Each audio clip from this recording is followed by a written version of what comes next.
जय हिंद दोस्तों, नए इन्फॉर्मेटिव वीडियो में आपका स्वागत है। दोस्तों, आज इस वीडियो में हम बात करने जा रहे हैं आरबीआई की न्यू नोटिफिकेशन आई है जो कि आपके सेविंग अकाउंट से रिलेटेड है। और ये जो न्यू रूल है वो 1 जनवरी 2025 से लागू हो जाएगी। तो मैंने पीडीएफ भी डाउनलोड करके रखा हुआ है न्यू नोटिफिकेशन का। तो मैं आपको पीडीएफ पे लेके चलूँगा और एक एक करके सारी मैं नए रूल बताऊँगा कि क्या रूल है। सबसे पहले दोस्तों, हमारे चैनल पर नए हैं तो लाइक और सब्सक्राइब जरूर करें क्योंकि मैं अपने चैनल पर बैंक फाइनेंस से रिलेटेड सारा अपडेट लेके आता रहता हूँ। चलिए वीडियो को स्टार्ट करते हैं। तो दोस्तों, ये वीडियो बहुत ही इंपॉर्टेंट है, स्किप मत करिएगा क्योंकि ये वीडियो आपके फाइनेंस से रिलेटेड है। क्योंकि आपका अकाउंट कहीं ना कहीं चल रहा होगा या आपके फ्रेंड्स फैमिली में अकाउंट चल रहा होगा या इस तरीके की कोई गलती हो तो आप इमीडिएटली उसको सुधार सकते हैं। तो मैं आपको लेके चलता हूं। मैंने जो पीडीएफ डाउनलोड कर रखा है न्यू नोटिफिकेशन का वहां, और मैं एक एक करके बताता हूं कि ये नोटिफिकेशन में क्या क्या है। तो चलिए मैं लेके चलता हूं अपने स्क्रीन पे।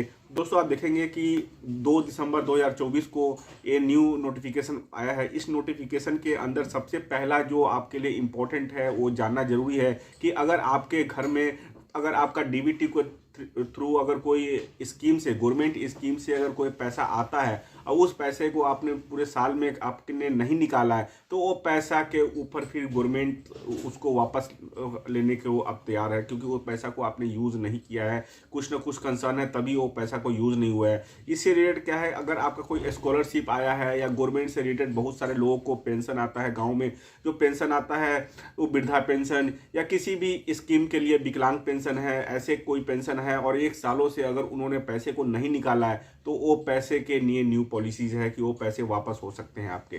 तो आपको ये ध्यान देने की जरूरत है कि अगर आपके आसपास में या आपके घर में किसी का भी अगर कोई पेंशन आ रहा हो, कोई स्कीम के थ्रू पैसा आ रहा हो, कोई भी आपको, जिसकी पहले बहुत सारे लोगों का क्या था कि मनरेगा से रिलेटेड पैसे कैश में मिल रहे थे, लेकिन आज के डेट में सब किसी के अकाउंट्स में मिलते हैं। उसके अलावा क्या है, बहुत ऐसे गवर्नमेंट के स्कीम है। मान लीजिए कि वो किसान को भी पैसा मिलता है डीबीटी के थ्रू, गवर्नमेंट जो देती है, वो पैसा भी अगर आपका अकाउंट्स में आया है और 1 साल तक आपने इस पैसे को नहीं निकाला है, पैसा यूं के यूं पड़ा हुआ है, तो फिर आपके लिए कंसर्न है। तो उस अकाउंट्स को आप जरूर देखें और फटाफट आप कुछ ना कुछ अकाउंट विड्रॉल करें और उस अकाउंट को चालू रखें, नहीं तो पैसा के साथ कुछ ना कुछ इशू हो जाएगा। उसके बाद हम बात कर लेते हैं जो सेकेंड पॉलिसी है केवाईसी से रिलेटेड। अगर आपके पास बैंकों से बहुत सारे कॉल्स या बहुत सारे नोटिफिकेशन आए हुए हैं लेकिन फिर भी आपने केवाईसी नहीं करवाया है तो फिर आपके साथ कंसर्न है, क्योंकि ये जो रूल है वो 1 जनवरी से स्टार्ट होने जा रहा है। तो आप फटाफट अगर केवाईसी नहीं हुए तो केवाईसी करा ले। बहुत सारे अकाउंट्सों में केवाईसी नेम मिसमैच या इसके वजह से है, तो थोड़ा सा लग के आप उसको करवा सकते हैं, नहीं तो फिर आपको फाइनेंशियल लॉस हो जाएगा उसके अंदर में। इसके अलावा इसके अंदर एक और भी बैंक बता रहा है कि अगर बैंक ने कुछ इंटरनल रीजन की वजह से अगर उस अकाउंट को फ्रीज कर रखा है और अब तक कोई क्लेम नहीं आया है तो फिर वो पैसा आपका वापस हो जाएगा। फिर आप बैंक आप घूमते रह जाएंगे, फिर आपको पैसे मिलने में बहुत सारी कठिनाई का सामना करना पड़ेगा। तो इस पर आपको ध्यान देने वाली बात है।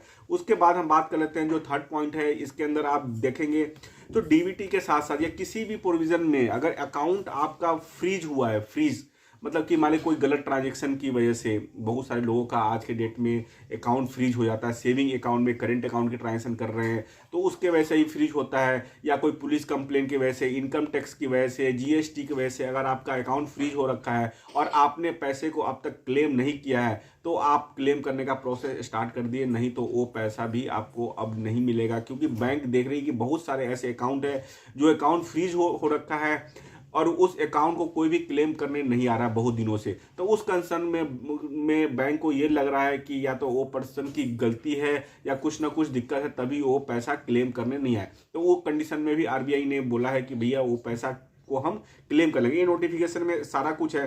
तो आपको सारा कुछ ध्यान देने वाली बात है कि आपका अकाउंट चल रहा है तो आपको एवरी ईयर आपको 1 साल 2 साल पे अकाउंट की केवाईसी करानी मैंडेटरी होती है, जो कि बहुत लोग नहीं करवाते हैं। तो वो पैसा साथ में साथ के अगर किसी का गवर्नमेंट स्कीम के पैसा है तो ये अकाउंट, क्योंकि गवर्नमेंट स्कीम से पैसे उसी को मिलते हैं कि जो मान लीजिए कि नीचे दबके के लोग हैं।